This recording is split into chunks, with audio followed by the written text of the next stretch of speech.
বিশ্বনবী মুহাম্মদুর রাসূলুল্লাহ সাল্লাল্লাহু আলাইহি ওয়াসাল্লাম, তিনি আমাদের প্রিয় নবী, আমাদের মাথার মণি।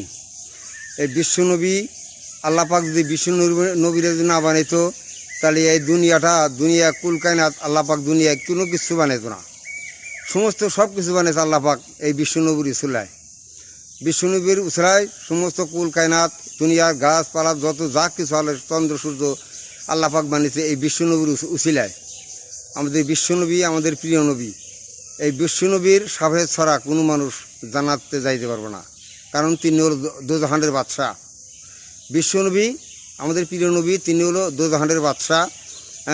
এই বিশ্বনবীর সাফায়াত হাসরের ময়দানে বিশ্বনবীর সাফায়াত ছাড়া কোনো মানুষ জান্নাত পাবে না, যত বড় ইমানদারি হোক, যে মোরা সেই হোক, বিশ্বনবীর সাফায়াত ছাড়া কেউ কিন্তু জান্নাত পাবে না।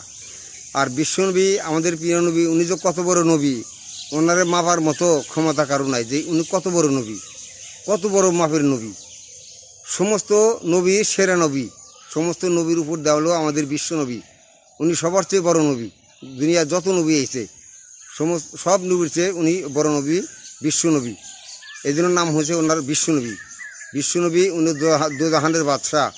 কাজেই হাসরের ময়দানে এই বিশ্বনবীর সাফায়াত ছাড়া কেউ কিন্তু জান্নাত পাবে না।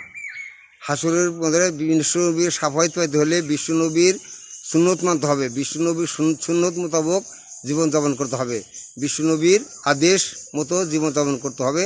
তাহলে হাসরের ময়দানে বিশ্বনবীর সাফায়াত পাওয়া যাবে। ভাই, দুদিনের দুনিয়া, মৃত্যুবরণ সবাইকেই করতে হবে। কাজেই বিশ্বনবীর যে আদেশ দিয়ে গেছে, বিশ্বনবীর সুন্নত মোতাবেক যেন আমরা জীবনযাপন করতে পারি। আল্লাহ তুমি তৌফিক দান করো।